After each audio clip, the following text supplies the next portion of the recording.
irmãos, saúdo a todos com a graça e a paz do nosso Deus e convido para que você abra sua Bíblia em Atos capítulo 17, nós faremos a leitura dos versículos 10 a 15 e diz assim a santa, infalível e inspirada palavra de Deus: E logo, durante a noite, os irmãos enviaram Paulo e Silas para Bereia. Ali chegados, dirigiram-se à sinagoga dos judeus. Ora, estes de Bereia eram mais nobres que os de Tessalônica, pois receberam a palavra com toda avidez, examinando as Escrituras todos os dias para ver se as coisas eram de fato assim. Com isso, muitos deles creram, mulheres gregas de alta posição e não poucos homens. Mas, logo que os judeus de Tessalônica souberam que a palavra de Deus era anunciada por Paulo também em Bereia, foram lá excitar e perturbar o povo. Então, os irmãos promoveram sem detença a partida de Paulo para os lados do mar. Porém, Silas e Timóteo continuaram ali. Os responsáveis por Paulo levaram-no até Atenas e regressaram trazendo ordens a Silas e Timóteo para que o mais depressa possível fossem ter com ele. Vamos orar mais uma vez? Santo Deus, bendito Pai, obrigado porque o Senhor nos dá o privilégio de estarmos diante do Senhor nesse momento, prestando esse culto a Ti. Obrigado porque o Senhor nos ouve, obrigado porque nós podemos cantar, nós podemos falar contigo e agora, nesse momento, meditar na Tua santa palavra. E eu rogo para que o Teu Santo Espírito continue a nos conduzir e ajuda-nos, ó Pai, a termos essa avidez por conhecê-lo, por conhecer a Tua revelação. Ajuda-nos, ó Pai, dá-nos discernimento para examinarmos tudo, ó Pai, o que temos aprendido e tudo o que fazemos de acordo com essa Tua santa palavra. Ajuda-nos a viver por ela, ó Pai. Nós oramos assim, rogando isso no nome santo e precioso do nosso Senhor e Salvador Jesus Cristo. Amém. A Bíblia é a nossa única regra de fé e prática. Essa frase é muito conhecida no nosso meio e eu creio que existem algumas outras confissões também, algumas outras denominações que creem exatamente nisso. Se você é membro dessa igreja, um dia você esteve aqui à frente afirmando exatamente isso, que você crê que as Sagradas Escrituras, Bíblia, Palavra de Deus, ela é a única regra de fé e de prática para a sua vida. E nisso nós queremos falar que ela é a autoridade final, regra infalível e que nós não dependemos de outras autoridades para conduzir a nossa vida, a nossa fé e a nossa jornada. E essa declaração ela está enraizada na suficiência das Escrituras. Nós lemos um texto aqui na liturgia, em 2 Timóteo 3, falando que toda a Escritura, toda ela é inspirada por Deus e útil para nos conduzir diante não só da nossa fé, do nosso conhecimento, mas ela nos torna maduros para a prática de toda boa obra, nas quais o próprio Deus de antemão já preparou para nós. Então nós entendemos diante dessa frase que essa palavra, que a Sagrada Escritura, ela é a nossa regra de fé e de prática. E não somente isso, ela é a única. Isso não significa que nós não temos outras fontes de conhecimento dentro das áreas de saber, mas isso quer dizer que essa Escritura é de onde a gente pauta todo o restante da nossa vida, não só em relação ao conhecimento, mas claro, como eu tenho falado aqui, diante da nossa prática. E se um dia você pretende se tornar membro dessa igreja e ainda não é, saiba que você vai precisar afirmar exatamente isso. E eu quero que a gente possa pensar diante não dessa frase, mas diante da igreja de Bereia, como que isso funcionava de fato numa igreja que tinha a Bíblia como única regra de fé e de prática para si. E Paulo vem trazer para nós exatamente essa ideia de como que eles lidavam com a palavra de Deus, como que eles lidavam com pregadores, como que eles lidavam com a vida cotidiana deles, baseada e pautada nessa palavra. Para a gente entender um pouquinho melhor como é que nós chegamos, ou na verdade como é que o apóstolo Paulo chegou nessa cidade de Bereia, a gente precisa voltar um pouquinho. Eu te convido para a gente poder caminhar em relação à história, de acordo com o que Atos nos narra aqui, e a gente volta lá para o capítulo 15. 15, e eu quero que você tente imaginar essa cena, porque estava acontecendo ali uma controvérsia entre gentios e judeus a respeito da circuncisão, se deveriam ou não ser circuncidados, a respeito de Jesus Cristo, aqueles que criam no Senhor Jesus Cristo, se eles deveriam continuar com essa prática da circuncisão. Mas não somente isso, eles também estavam com dificuldades a respeito de comida oferecida a ídolos e algumas outras coisas, alguns outros temas também. Então, alguns homens, presbíteros eleitos, os próprios apóstolos, alguns discípulos se ajuntam num concílio para pensar a respeito desses temas. É exatamente, só para a gente poder pensar um pouco aqui, de onde que nós tiramos esse nosso sistema conciliar presbiteriano. Um dos textos que nos apoia diante do nosso sistema de governo e como que a igreja presbiteriana funciona é exatamente isso daqui. Gente que se reunia para conversar, debater, aprofundar no estudo da palavra de Deus diante de alguns assuntos cotidianos da igreja. Mas agora eles precisavam levar as decisões que eles tinham tomado para as outras igrejas. Então eles se espalham, precisam se espalhar por todas as outras igrejas que haviam. Nesse momento, Paulo tem uma certa dificuldade ali com Barnabé, porque Barnabé queria levar um homem lá que Paulo não estava concordando muito. Então falou: olha, quer saber? Vamos cada um para um rumo, né? Assim a gente espalha. Paulo então pega Silas e desce para a Síria, para a Cilícia. Barnabé vai com João Marcos e vai para outra parte de Chipre, e assim eles começam a levar essas notícias, as decisões desse concílio para as outras igrejas.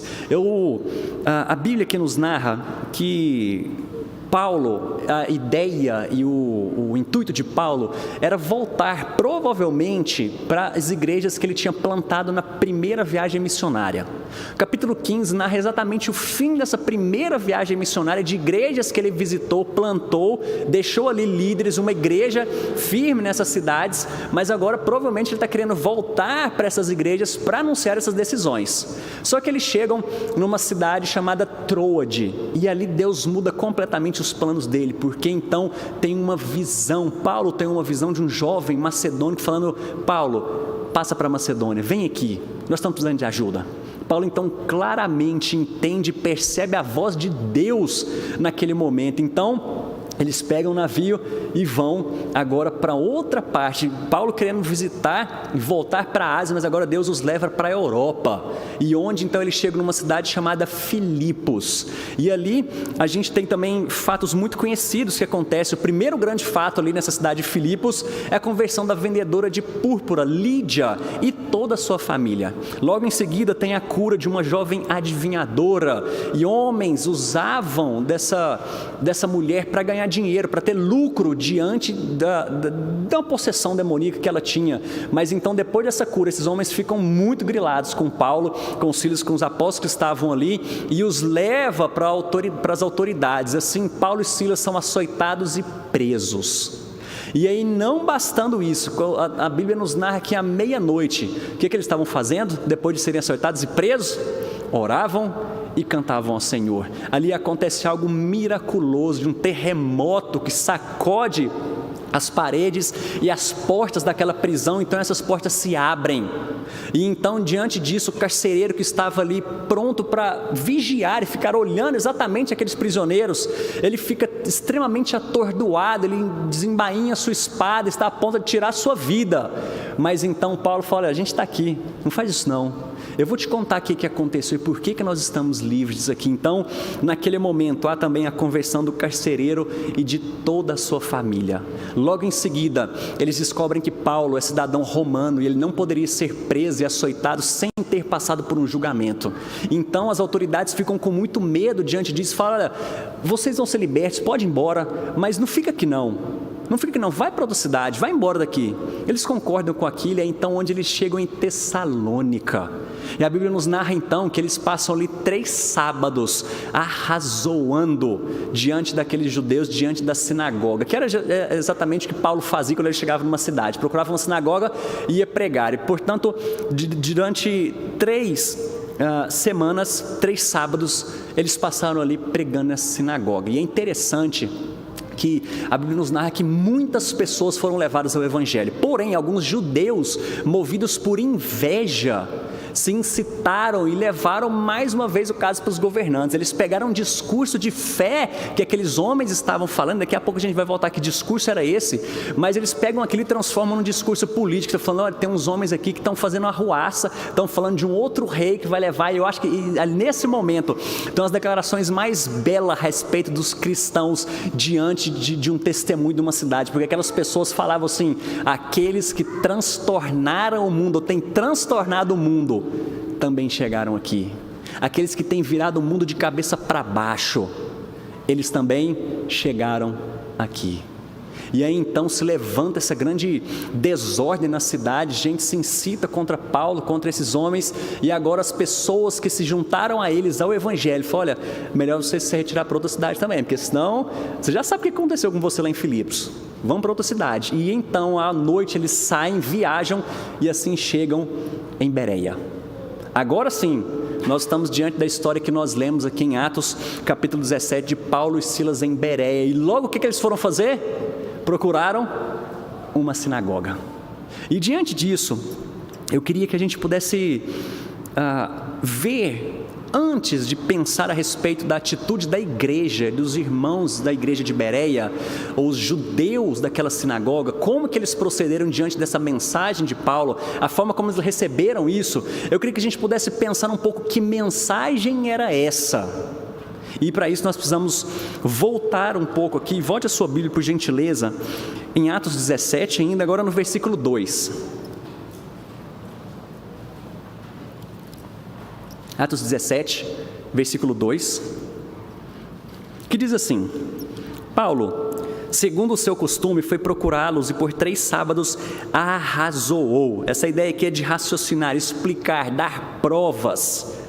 Arrazoou com eles acerca das Escrituras, expondo, olha só o que é o arrazoar aí, expondo e demonstrando, agora a mensagem que ele diz, ter sido necessário que o Cristo padecesse e ressurgisse dentre os mortos, e esse, dizia ele, é o Cristo, Jesus, que eu vos anuncio.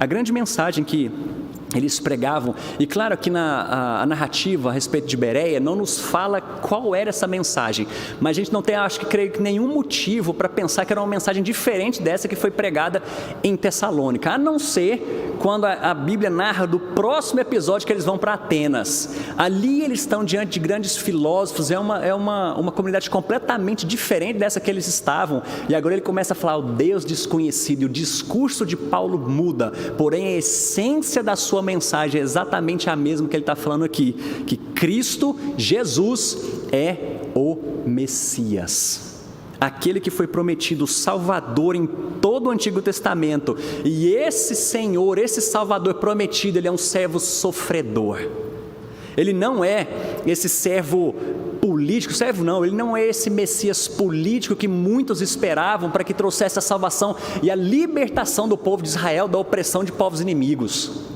Mas agora ele está dizendo, é necessário que esse Jesus padecesse. É interessante a gente poder observar alguns detalhes dessa história aqui, porque ele fala que foi necessário, o versículo 3 diz isso para nós, ter sido necessário que o Cristo padecesse e ressurgisse dentre os mortos. Isso precisa chamar a nossa atenção, da necessidade de um ato salvífico a partir de Jesus Cristo.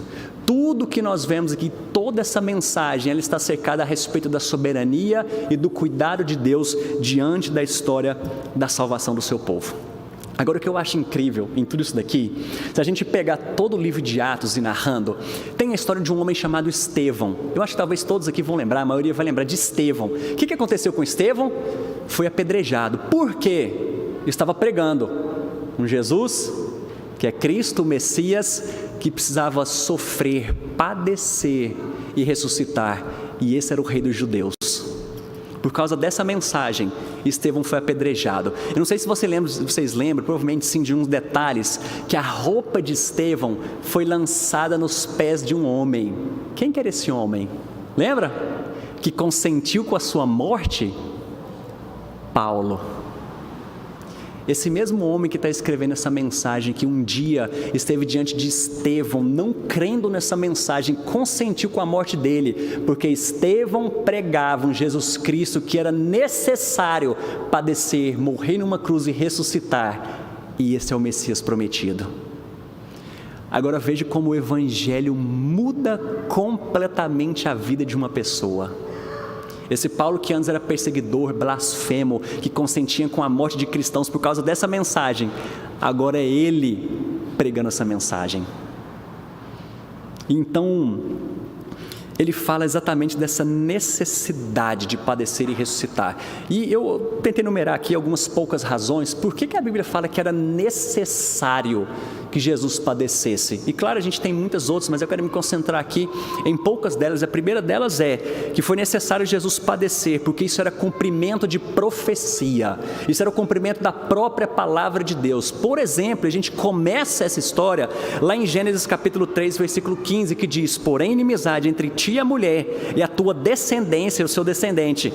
Este te ferirá a cabeça, e tu lhe ferirás o calcanhar. O anúncio do sofrimento, do padecimento que Jesus teria diante daquela cruz.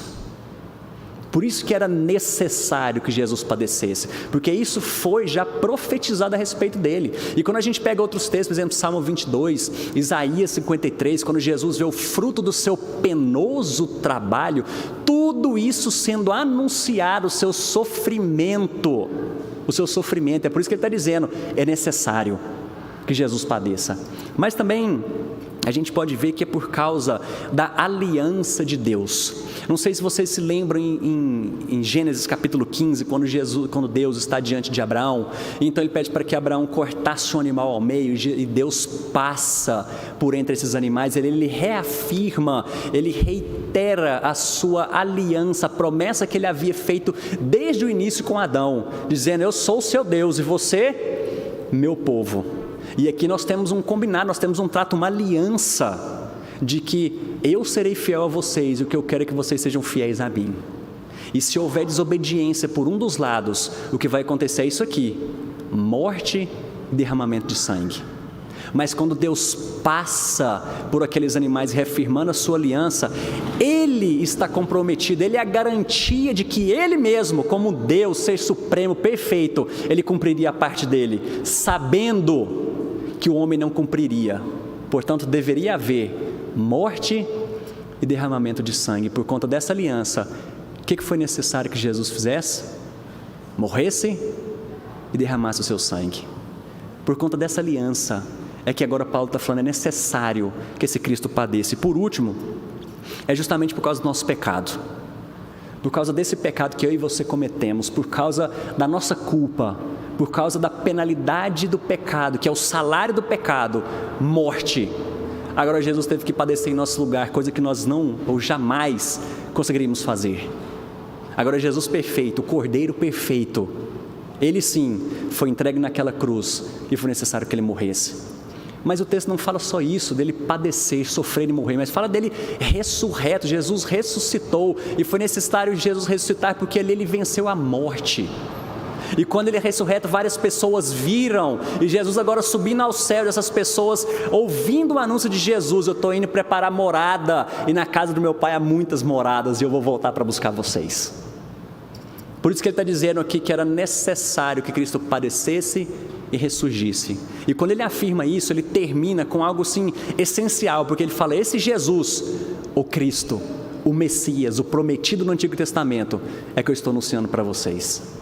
Isso aqui provavelmente foi um escândalo muito grande para aqueles que esperavam um libertador, para aqueles que esperavam um Jesus político, um ser que governaria nesse mundo, mas Jesus vem e fala: meu reino não é desse mundo não.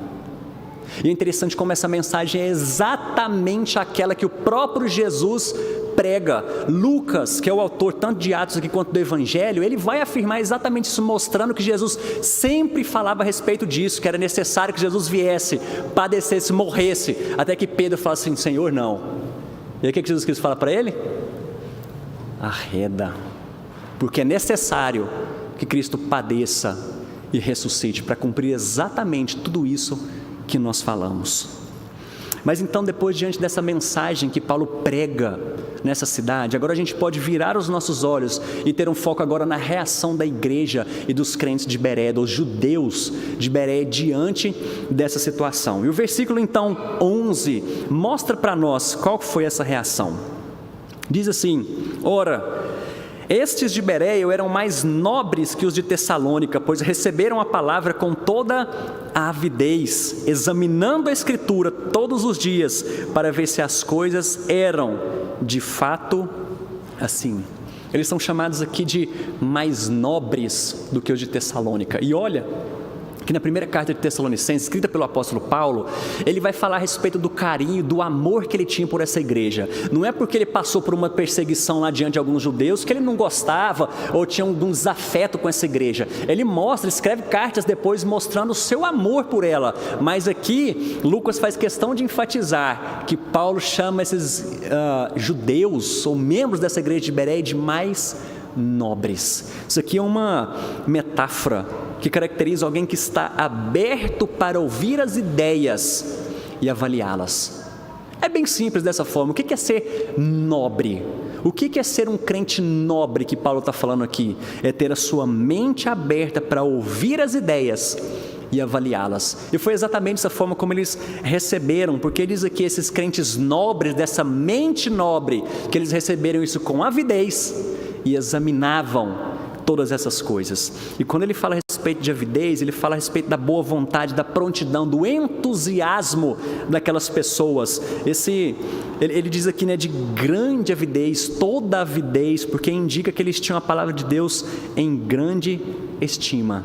Eu não sei se vocês já viram, provavelmente sim, vídeos de povos que recebem a Bíblia pela primeira vez, na sua língua. Gente que recebe ali que não tinha acesso a isso, e isso são vídeos novos, não estou falando de coisa muito antiga não, de gente que recebe a Bíblia pela primeira vez na sua tradução, na sua língua. É gente que abraça, que chora, que pula, que canta, que regozija.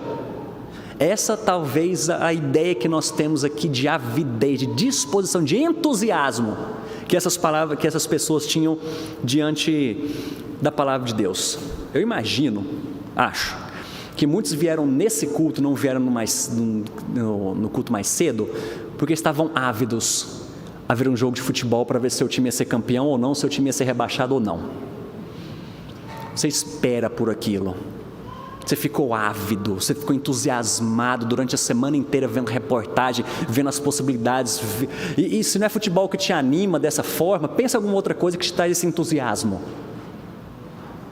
É isso que o apóstolo Paulo está dizendo aqui, que Lucas fala para nós a respeito dessa igreja. Esses homens estavam ávidos, entusiasmados, abertos para conhecer a respeito dessa palavra. E diante disso, a gente tem percebido recentemente pessoas que, por exemplo, descobrem a fé reformada.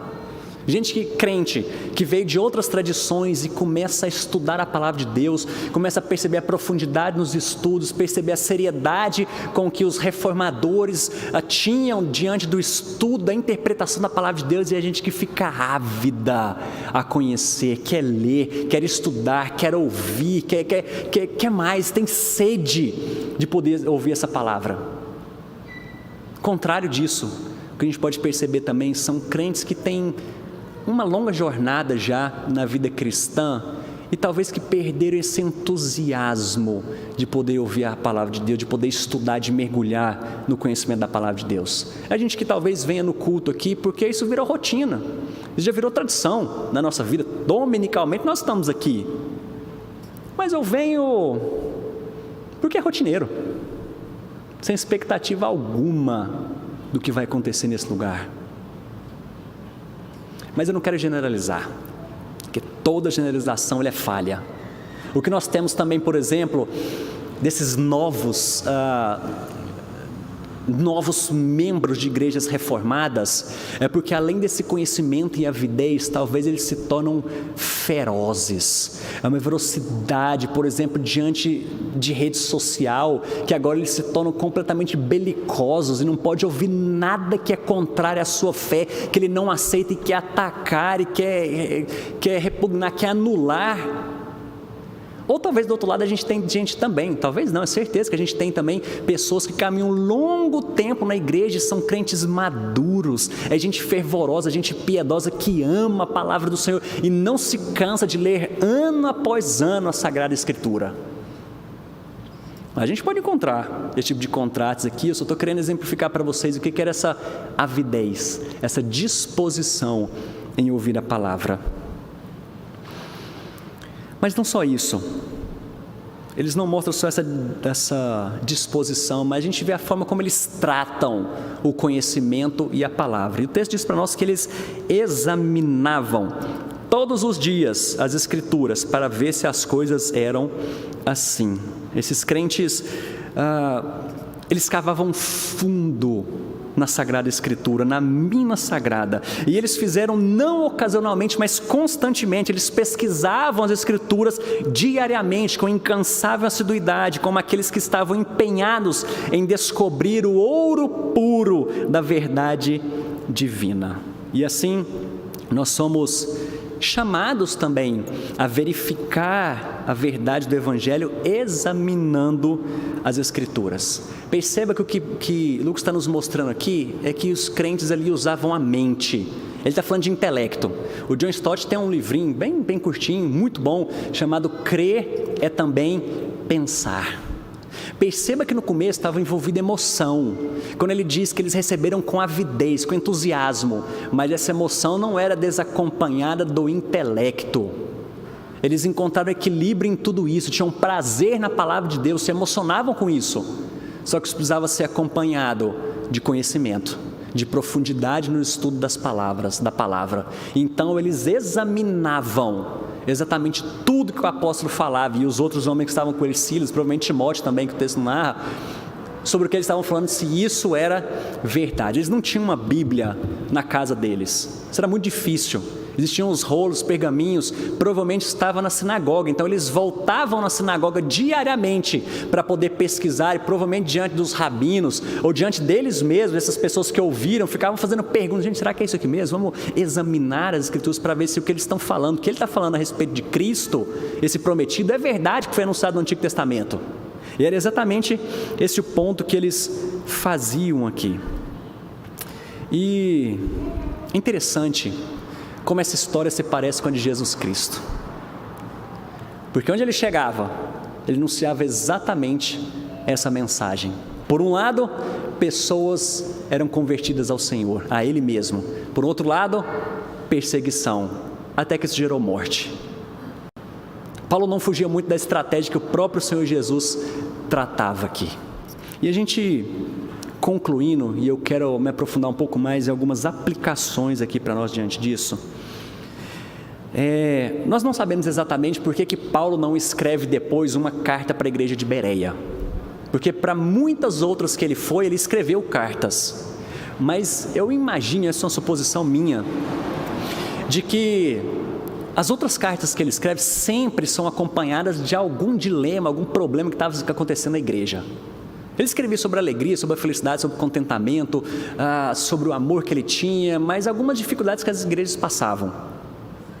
Mas eu imagino que esses crentes de mente nobre, ao examinarem diariamente as Escrituras, traziam bem menos problemas para que um apóstolo tivesse que escrever uma carta.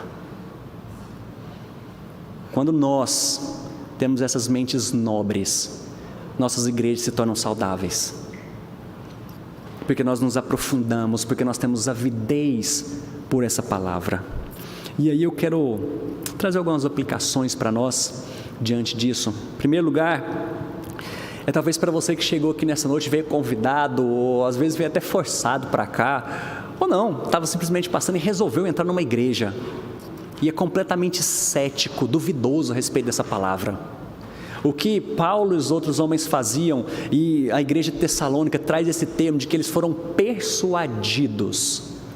Paulo falava e dava razões à sua fé, arrazoava, e eles foram persuadidos. E o meu desejo, a minha oração é que você saia daqui persuadido de que esse Cristo anunciado é verdadeiramente o Filho de Deus, o único meio, o único caminho pelo qual nós podemos chegar a Ele, no qual nós podemos ter reconciliação, o único que foi capaz de pagar pelos nossos pecados. Agora nós podemos estar diante desse Deus vivo e temos a esperança de que esse Jesus vai voltar e nós habitaremos para sempre, por toda a eternidade, juntos com Ele. A persuasão, ela pode acontecer pelas palavras. Agora o convencimento real, esse é um milagre que somente Jesus Cristo, somente o Espírito Santo de Deus pode fazer na sua vida. E eu ainda continuo orando para que, se esse é o seu caso, que o Santo Espírito o convença de que essa palavra é verdadeira, de que esse é o Senhor Jesus Cristo. Além disso, eu sempre gostei muito de séries, filmes, gosto muito, e eu acho muito interessante quando sai alguma boa produção a respeito de episódios bíblicos. Por exemplo, a gente tem filme relatando, e é um bem recente, muito bom, a respeito da vida de Paulo. A gente consegue vê-lo, por exemplo, nas prisões, ele escrevendo as cartas, a gente escrevendo, ele narrando, as pessoas escrevendo, ele preso, ele andando pelas cidades. Ou então, por exemplo, um filme que também é mais ou menos recente, de Noé, quando narra algumas coisas ali que a gente não fica simplesmente no campo da imaginação, mas ali tem uma cena que eu acho incrível, quando fala a respeito da chuva e a terra começa a inundar, e aí fala que as fendas da terra se abriram e começa a brotar água além da chuva.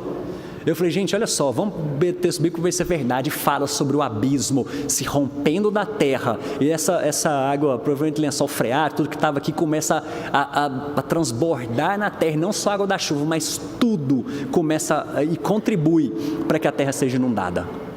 A gente tem, por exemplo, acho que talvez o mais chocante para nós é A Paixão de Cristo, dirigido por Mel Gibson, que quando a gente vê as cenas de Jesus apanhando, as cenas finais, e quando em câmera lenta ele toma uma chicotada, e quando o soldado puxa ali aquele chicote, pedaços da pele de Jesus saem, a gente começa a imaginar, talvez imaginar só não, mas a gente percebe um pouco do que Jesus passou. Mas é claro que a gente não deve assistir essas coisas e ver essas coisas cegamente, achando que os produtores que fizeram aquilo estavam interessados simplesmente em serem fiéis às Sagradas Escrituras. Envolve um monte de coisa por trás disso. E eu quero trazer isso mais para perto de nós. Por exemplo, tem uma emissora nacional que produz muita coisa, muito conteúdo relacionado com histórias bíblicas, que inclusive está passando uma agora. Mas o que eu te indico a fazer isso diante do que nós ouvimos aqui? Use as Escrituras para assistir aquilo, e não o contrário, assista as Escrituras baseado naquilo.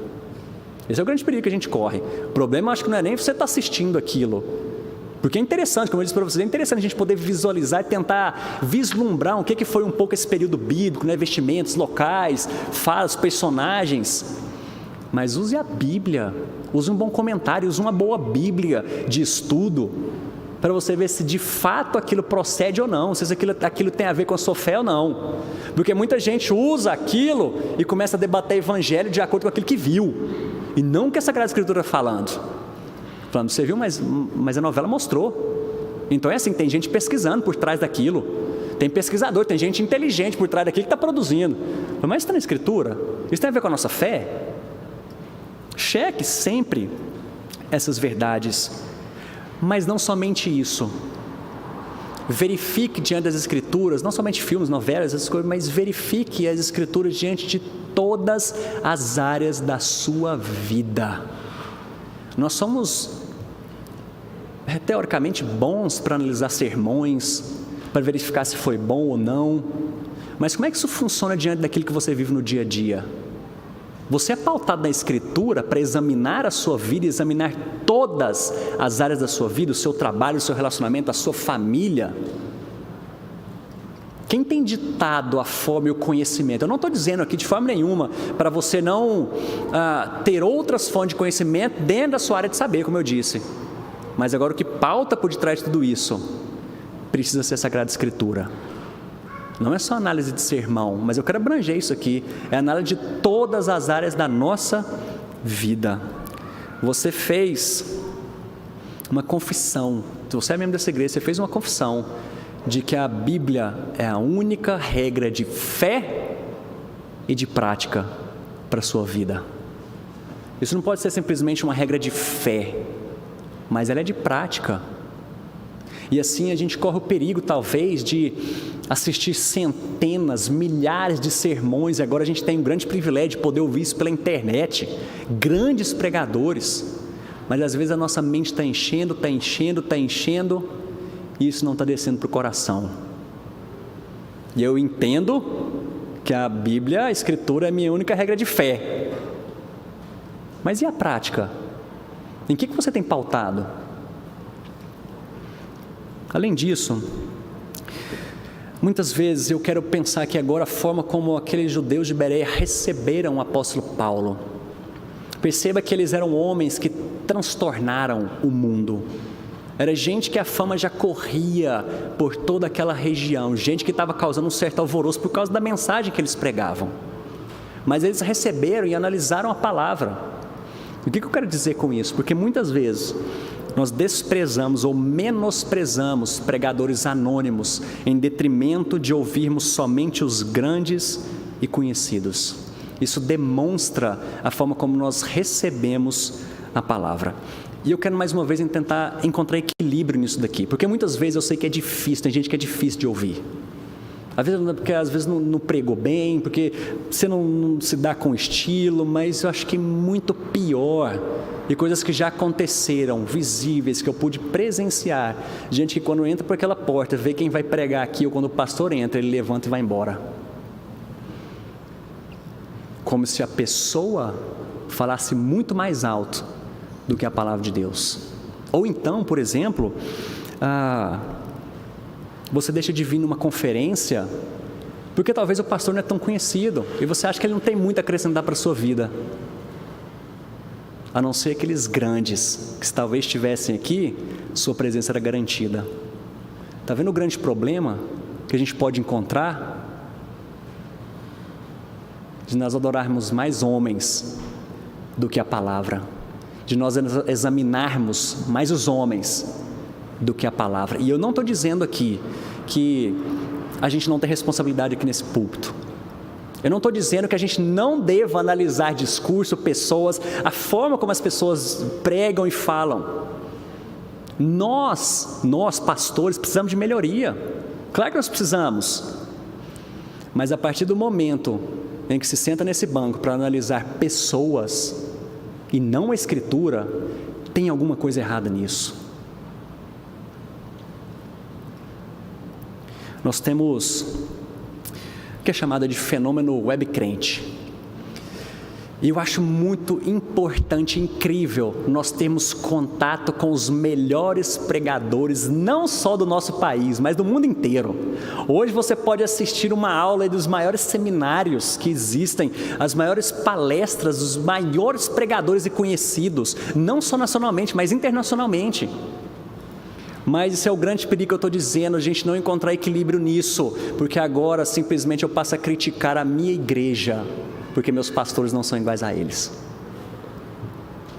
Eu quero mais uma vez aqui trazer isso para nós, porque nós sabemos da nossa responsabilidade, e isso aumenta a nossa responsabilidade quando subimos num púlpito, porque a gente sabe da grandiosidade, da profundidade, da maravilha que é poder ouvir esses homens, e a gente precisa crescer. Mas agora o grande problema é desprezar aquele que caminha com você dia a dia.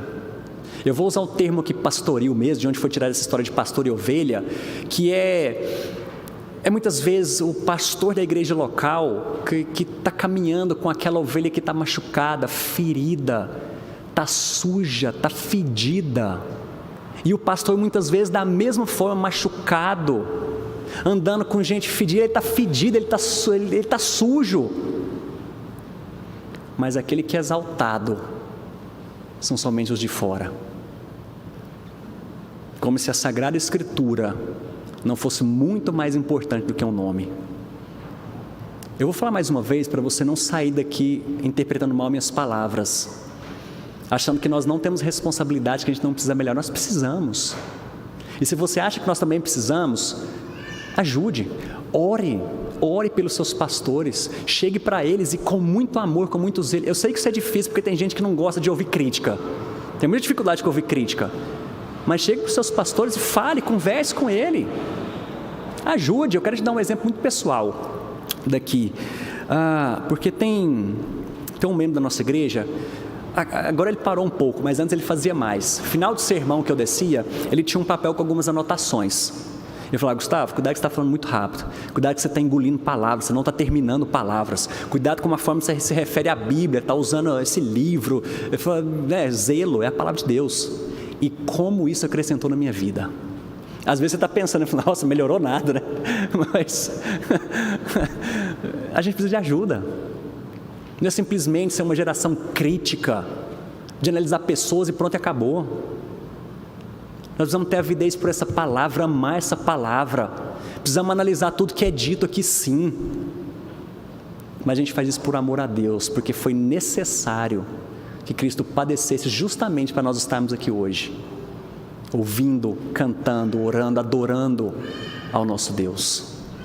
Que Deus tenha misericórdia de nós, cada um de nós, diante dessa mensagem, desses crentes bereanos, que nós possamos aprender a ter essa mente